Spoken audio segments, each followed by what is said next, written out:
Assalamualaikum warahmatullahi wabarakatuh. Kisah ini terinspirasi dari cerita nyata yang viral bulan ini, jadi simak hingga akhir untuk pelajaran berharga yang bisa kita ambil. Di desa yang tenang, suara azan subuh saling bersautan, membangunkan jiwa-jiwa yang terlelap. Dalam gelapnya pagi, Ayu bangkit dengan semangat meski udara dingin menusuk hingga ke tulang. Kicauan ayam jantan menjadi sinyal baginya untuk memulai hari yang penuh tantangan. Dengan tubuh lelah dan pikiran yang berat, ia melangkah ke dapur kecil, menyiapkan gorengan yang akan dijualnya dari pintu ke pintu. Tangan terlatihnya mengiris bawang dan mencampur adonan dengan penuh kasih. Dalam setiap irisan pisang, Ayu menyisipkan harapan. Semoga jualannya laris hari ini, agar ia bisa membeli obat untuk ibunya dan beras untuk makan malam. Sebelum beranjak, ia menjenguk ke kamar ibunya yang terbaring lemah. "Ibu, Ayu berangkat dulu ya, jangan lupa minum obat," bisiknya lembut, menggenggam tangan kurus ibunya dengan penuh kasih. Tak lupa, sarapan disiapkan untuk adiknya Dani yang masih menempuh pendidikan di sekolah dasar. Ibu Ayu membuka mata perlahan, dan tersenyum lemah sambil berkata, "Hati-hati nak, ibu doakan semoga jualannya laris." Ayu mengangguk, berusaha menahan air mata yang mendesak keluar. Ia tak ingin ibunya tahu betapa berat beban yang ia pikul. Dengan senyum tipis yang dipaksakan, Ayu mengecup dahi ibunya sebelum pamit untuk berjualan. Setiap langkah yang keluar dari rumah, Ayu merasa dadanya semakin sesak. Tapi ia tak boleh menyerah. Tidak saat ini. Adiknya Dani masih butuh masa depan yang lebih baik. Ayu memulai menawarkan gorengan dari rumah ke rumah yang ada di desa setempat. Harumnya pisang goreng dan risol dengan seketika menyebar ke seluruh jalan desa, mengundang orang-orang untuk membeli gorengannya. "Ayu, pagi ini banyak sekali jualan kamu. Semoga laris ya," sapa Bu Siti, seorang warga yang menjadi langganannya. "Iya Bu, doain ya, semoga gorengannya laku semua," jawab Ayu dengan senyum yang ramah. Meskipun hatinya dipenuhi kegelisahan, ia selalu berusaha ramah pada orang-orang di sekitarnya. Bagi Ayu, senyum dan kebaikan merupakan caranya untuk melawan kehidupan. Tak butuh waktu lama, beberapa gorengan sudah banyak yang laku. Saat matahari mulai meninggi, Ayu pun mengemasi sisa dagangannya yang tinggal sedikit. Hari itu cukup ramai yang membeli gorengan yang dibawanya. Hasil jualan di hari itu cukup untuk membeli keperluan sehari-hari dan obat ibunya. Dalam perjalanan pulang, Ayu selalu menyempatkan diri melewati sekolah menengah atas yang terletak di desanya.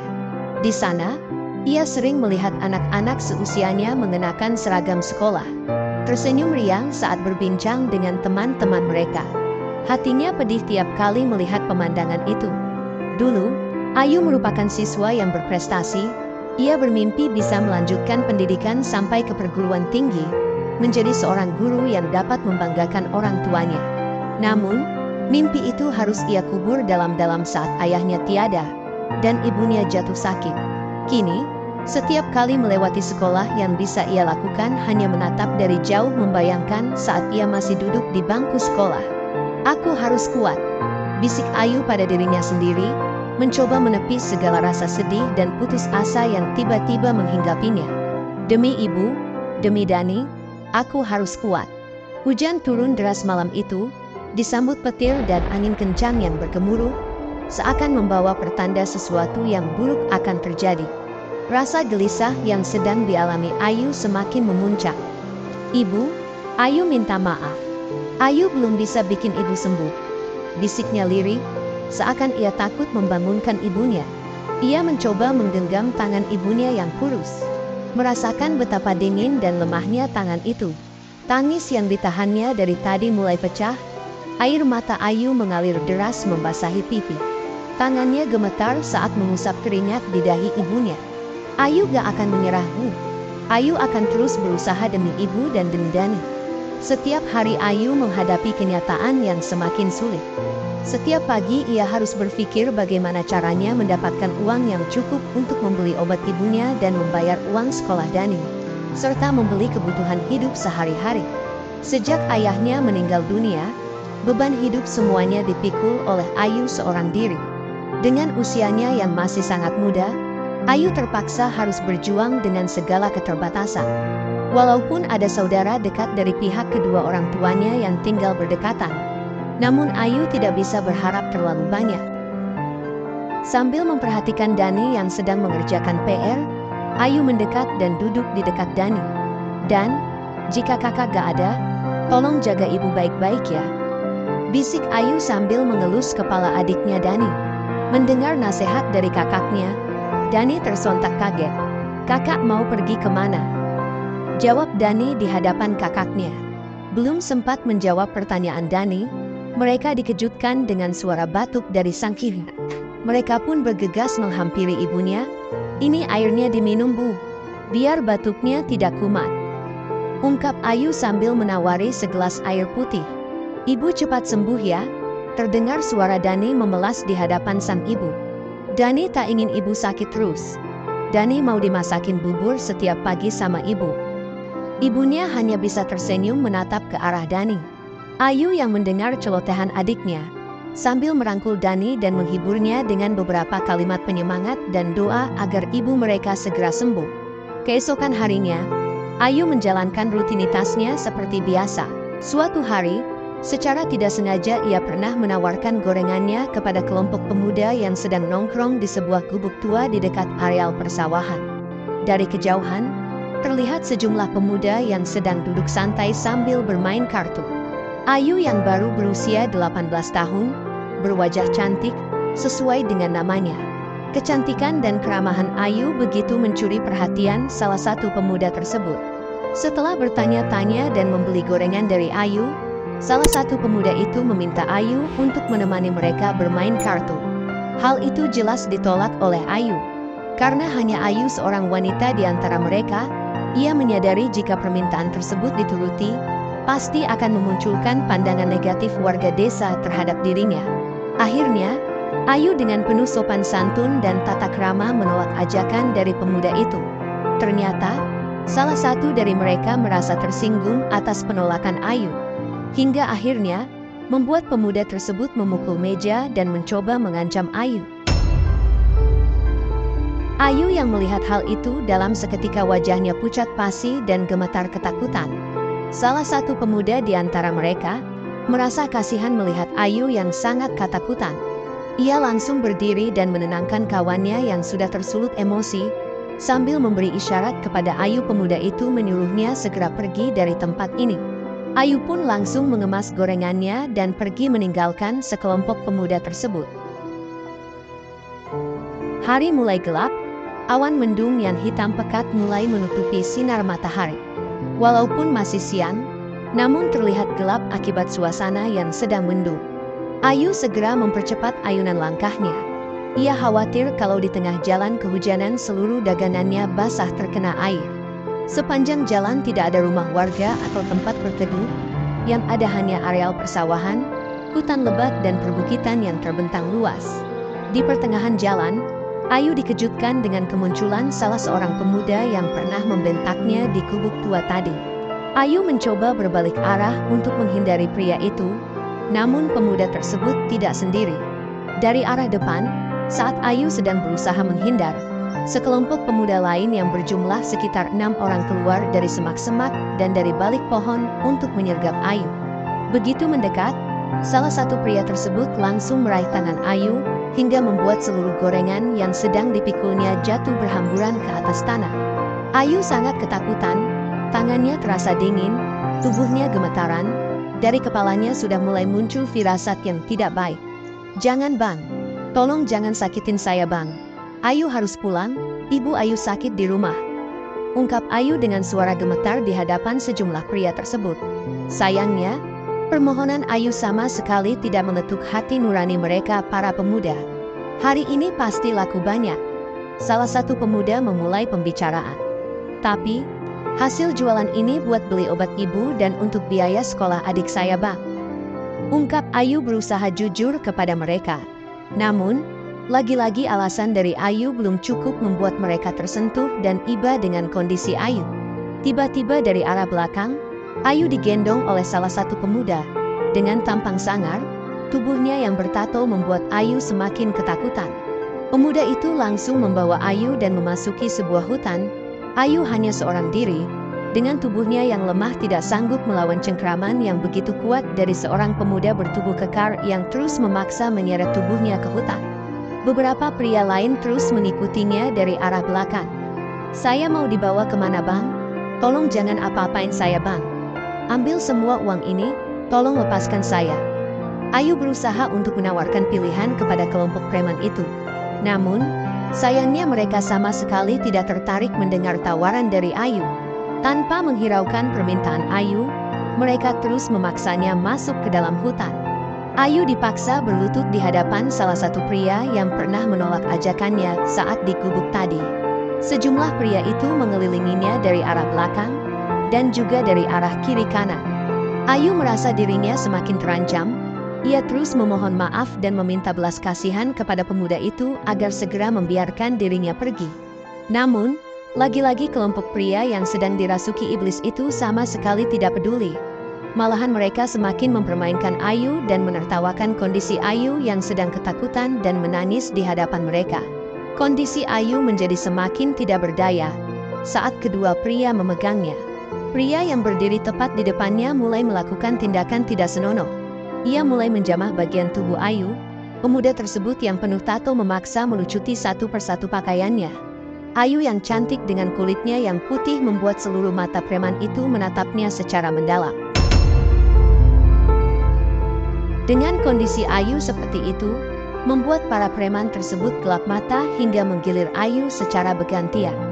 Ayu yang baru berusia 18 tahun, membuat ia meronta saat pertama digagahi oleh seorang pria bertubuh kekar. Ayu semakin tak kuasa menahan sakitnya saat pria tersebut merogoh mahkotanya, hingga ia menjerit sejadi-jadinya. Karena takut suara jeritan akan membuat aksi mereka ketahuan, salah satu preman tersebut membekap mulut Ayu dengan kain sarung yang digunakan Ayu. Setelah sejumlah pria melampiaskan nafsu bejatnya, Ayu terlihat terbaring lemah tak berdaya. Darah segar keluar deras dan terus mengalir dari selang kanannya. Kondisi tubuh Ayu tak berdaya di atas tanah yang dingin. Sedang terbaring tanpa sehelai benang pun, preman-preman itu berdiri di sekitarnya dan saling menatap untuk menyepakati sesuatu kemufakatan jahat. Ayu dengan kondisi setengah sadar, tidak bisa mendengar dengan jelas apa yang mereka katakan. Pandangannya kabur. Sekujur tubuhnya terasa begitu sakit seolah-olah setiap inci kulitnya berteriak menahan perih. Salah satu dari mereka berjalan mendekat. "Dia masih sadar," katanya kepada teman pria yang lain. Akhirnya, untuk menutupi kejahatan yang baru saja mereka lakukan, para preman tersebut memutuskan untuk mengubur jasad Ayu hidup-hidup. Mereka pun mulai menggali lubang dengan kedalaman 1 meter. Tubuh Ayu yang terlihat begitu lemah segera dibaringkan ke dalam lubang yang sudah siap mereka gali. Ayu masih bisa merasakan tanah dingin yang menutupi tubuhnya. Kesadarannya perlahan menghilang saat seluruh tanah menimbun tubuhnya yang semakin tak berdaya. Dalam hati ia hanya bisa memohon pertolongan dari Allah. Ia pun menitip kedua orang yang ia cintai, ibu dan adiknya Dani, kepada Allah. Ia begitu meyakini bahwa hidupnya akan berakhir dalam lubang tersebut. Di malam itu angin berhembus sangat kencang. Suara petir menggelegar disertai guyur hujan yang sangat deras. Seakan alam sedang membawa pertanda ada sesuatu yang buruk sedang menimpa Ayu. Dari dalam rumah Dani terlihat begitu sibuk menyusun beberapa baskom untuk menampung air hujan yang menetes lewat atap rumah. Dikarenakan kondisi rumah yang sudah tidak layak huni, atap yang sudah bocor di sana-sini seringkali membuat mereka kerepotan saat musim hujan. Dani yang sudah tidak makan dari tadi siang, karena berharap sepulang kakaknya dari jualan baru bisa makan. Kini sudah hampir jam 8 malam, kakaknya Ayu belum juga kunjung tiba di rumah. Terdengar suara ibunya dari dalam kamar. "Dan, kenapa kakak belum juga pulang?" Dani mencoba menenangkannya dengan berkata, "Mungkin kakak nunggu hujan reda baru bisa pulang, Bu, atau mungkin sedang menjemput obat untuk ibu." Malam semakin larut, jam dinding sudah menunjukkan di angka 11. Perasaan cemas semakin menghantui Dani. Ia bolak-balik keluar rumah dan melihat setiap sudut jalan. sambil berharap kakaknya akan segera kunjung tiba. Dani sudah tidak bisa menahan air matanya. Ia menangis sambil terus menyusuri sepanjang jalan desa berusaha mencari keberadaan kakaknya. Beberapa warga yang melihat Dani hanya seorang diri berjalan di malam hari sambil nangis. Warga tersebut mencoba mendekati Dani. Mereka mencoba menenangkannya dan mencari tahu apa yang terjadi. "Kenapa kamu nangis, Dan? Kakakmu kemana?" tanya seorang warga kepada Dani. "Kak Ayu belum pulang, Pak De. Sudah dari tadi Dani cari-cari, tapi nggak ketemu," jawab Dani dengan nada putus asa. Salah satu warga desa tersebut langsung merasa iba. Mereka pun segera menghubungi beberapa tetangga dan beberapa warga desa untuk mencari keberadaan Ayu. Dalam waktu singkat, kabar tentang hilangnya Ayu menyebar ke seluruh desa. Warga yang biasanya sudah tidur nyenyak segera terbangun dan bergegas keluar rumah membawa senter dan obor untuk membantu pencarian. Dengan harapan yang masih tersisa, mereka menyisir setiap sudut jalanan desa hingga ke pinggiran hutan. Dari hasil penyusuran warga, mereka mendapati beberapa tanda atau petunjuk berupa barang-barang milik Ayu, seperti keranjang gorengan yang sudah tercecer di pinggir hutan. Kemudian satu sendal jepit sebelah kiri yang ditemukan warga tidak jauh dari keranjang gorengan tadi. Berdasarkan petunjuk tersebut, warga menyimpulkan bahwa sesuatu yang buruk telah terjadi pada Ayu. Pencarian di malam itu berakhir dengan sia-sia, terkendala hujan lebat yang terus mengguyur deras, sehingga membuat warga kesulitan saat melakukan penelusuran lebih lanjut. Keesokan harinya, warga dan pihak kepolisian sama-sama melanjutkan pencarian. Mereka mulai menelusuri sampai ke dalam hutan. Di sana, warga dan beberapa pihak kepolisian mulai mendapati petunjuk baru tentang keberadaan Ayu. Di antara rerumputan dan semak-semak terdapat sebuah bekas galian. Jika diperhatikan, bekas galian tanah tersebut sepertinya baru saja digali. Dengan bentuk galian seukuran orang dewasa, membuat pihak kepolisian semakin menaruh curiga. Akhirnya untuk membuktikan dugaan mereka, warga pun secara sama-sama mencoba menggali tanah tersebut. Setelah beberapa galian, warga dikejutkan dengan penemuan baju dan kain sarung yang sudah robek. Tidak salah lagi, di bawah ini pasti terkubur jasad Ayu, teriak salah satu warga. Tidak lama berselang, seluruh warga dan pihak kepolisian yang ada di tempat kejadian, mereka dikagetkan dengan adanya sosok mayat yang sudah terbujur kaku yang terbaring dalam keadaan sudah tidak bernyawa. Sosok mayat tersebut tidak lain dan tidak bukan, ia adalah Ayu yang sedang mereka cari. Ayu yang malang, kini pergi untuk selamanya, meninggalkan seorang adik laki-laki dan seorang ibu yang sedang butuh perawatan. Dani yang mengetahui kakaknya dalam keadaan tidak bernyawa, ia begitu histeris dan menangis sejadi-jadinya. Ia teringat tentang kata-kata terakhir saat kakaknya hendak keluar rumah untuk berjualan. Jika kakak sudah tidak ada, Dani yang harus merawat ibu. Mengingat usia Dani yang masih anak-anak, betapa berat ujian musibah yang sedang menimpanya. Kini, ia harus merawat seorang ibu yang sedang sakit, ditambah dengan kondisi ekonomi yang sangat sulit. Semua derita dan beban hidup itu terpaksa harus diwariskan kepada Dani. Dari kisah tersebut, terdapat sebuah kutipan ayat Al-Quran yang sangat menyentuh. Allah tidak membebani seseorang melainkan sesuai dengan kesanggupannya. Dia mendapat pahala dari kebajikan yang dikerjakannya dan dia mendapat siksa dari kejahatan yang diperbuatnya. Surah Al-Baqarah ayat 285. Poin yang terpenting ada pada lanjutan ayat tersebut yang berbunyi, mereka berdoa, "Ya Tuhan kami, janganlah Engkau hukum kami jika kami lupa atau kami melakukan kesalahan. Ya Tuhan kami, janganlah Engkau bebani kami dengan beban yang berat sebagaimana Engkau bebankan kepada orang-orang sebelum kami. Ya Tuhan kami, janganlah Engkau pikulkan kepada kami apa yang tidak sanggup kami memikulnya.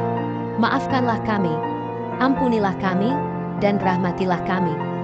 Engkaulah pelindung kami, maka tolonglah kami menghadapi orang-orang kafir." Maha benar Allah dengan segala firman-Nya, yang mana dalam ayat tersebut jelas terselip beberapa bait doa. Bagi manusia yang beragama dan memiliki keimanan yang kuat kepada Tuhan, Sudah seharusnya kita senantiasa meminta dan berdoa agar Allah tidak membebani kita dengan beban di luar kesanggupan diri kita. Oleh karena itu, perintah Al-Quran tersebut sudah tidak perlu diragukan lagi, untuk selalu meminta kepada Allah agar kehidupan yang sedang kita jalani di dunia senantiasa diberikan kebaikan dan kemudahan. Semoga kisah yang penuh hikmah ini bisa menjadi pengingat bagi kita semua, bahwa sekecil apapun musibah yang menimpa kita, itu berupa ujian dari Allah. Jika seorang hamba mampu melewati ujian tersebut dengan penuh kesabaran, maka akan diangkat derajatnya oleh Allah.